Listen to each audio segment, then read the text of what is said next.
Voilà. Mon deuxième message s'adresse à la France. Vraiment, chers Français, chère élite de la France. Vous savez, hier j'ai écouté les commentaires, les gens, quand le Premier ministre par intérim du Mali a qualifié la France de la gente. Les Français offrent, on ne peut pas quand même, pas juste à ce niveau, la France est quand même une vieille démocratie avec ceci, mais la France n'a jamais été démocratique. La France c'est tout sauf une démocratie. La France c'est même pire qu'une dictature. D'abord les Français c'est des voleurs.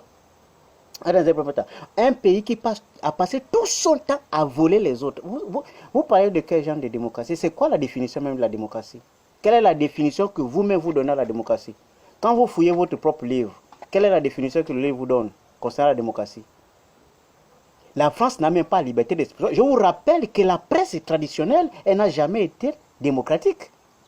La presse traditionnelle obéissait aux ordres de ceux qui finançaient cette presse.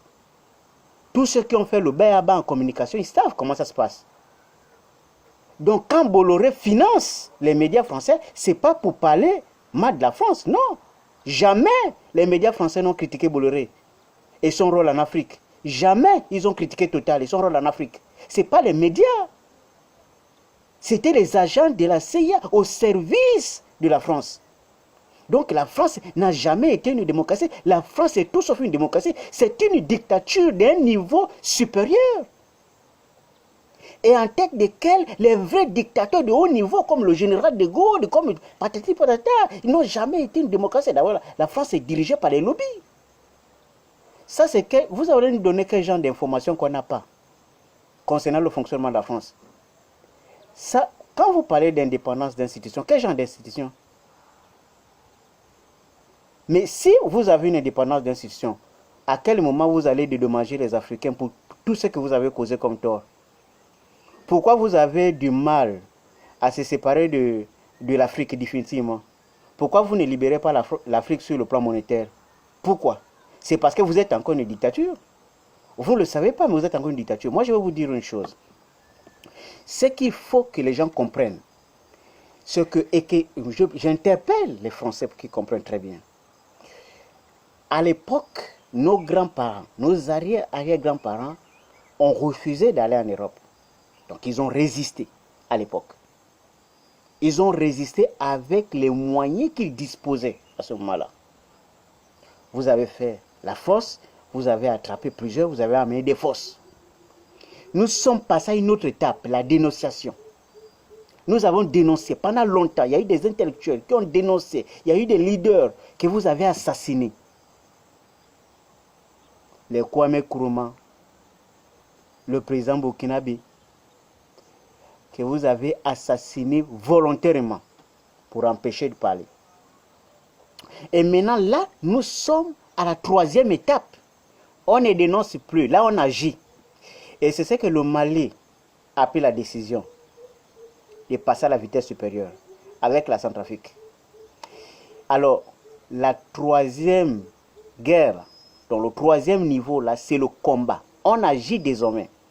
C'est-à-dire que même si on n'a pas le moyen, on dispose quand même d'assez d'hommes dans ce pays, dans ce continent, pour empêcher les Français de nuire davantage. Puisque vous avez des armées partout en Afrique, moi je vous rappelle qu'il n'y a pas assez de militaires dans ce continent pour surveiller chaque Français. Maintenant, ce qui va se passer plus tard, c'est que si vous continuez à emmerder les Africains, eh bien les Français seront très en danger à ce continent. Et je vous assure, ce serait pire que dans le Moyen-Orient. Parce que c'est que au Moyen-Orient, ce qu'ils font là, vous avez utilisé l'islam pour les diaboliser. Mais en Afrique, vous n'allez pas trouver ce genre de choses. Parce que ce que les Africains vont vous faire plus tard, je vous assure, même les Français eux-mêmes, ils vont volontairement quitter ce continent pour repartir dans votre misère de la France. Parce qu'on sait que les Français qui sont ici, ils vivent mal Alors, on a vu quand il y avait les émeutes en Côte d'Ivoire, dans quelles conditions les Français sont répartis là-bas. Les pauvres types comme vous êtes en train de nous emmerder tous les jours. Parce que un gars comme Macron, parce qu'il suit sur les seins d'une vieille, son cerveau a changé. Lui-même, il est devenu même vieux. Parce que le fait de sortir avec une femme comme ça vieillit le cerveau. Tu ne réfléchis même pas. À cause de ça, tu es incapable de faire la différence entre un discours qui passe et un discours qui ne passe plus. Je te rappelle que quand Nicolas Sarkozy avait fait son discours à Chakanta Diop et qui s'était adressé à la jeunesse africaine en disant que l'Afrique n'était pas encore assez ancrée dans l'histoire, les gens ont réagi, mais il y a des gens qui réfléchissent encore. On analyse la situation pour trouver des réponses justes à ce genre d'attaque. Mais je peux vous rappeler, M. Macron, vous êtes tout, sauf des démocrates. Vladimir Poutine, je confirme, il est peut-être même plus démocrate que vous. Vous êtes un dictateur, un voleur de grands chemins, un véritable bandit. C'est vous les voleurs. Vous êtes en train de piller l'Afrique et vous continuez à piller l'Afrique. Et vous vous prenez pour des modèles. Quel genre de modèles?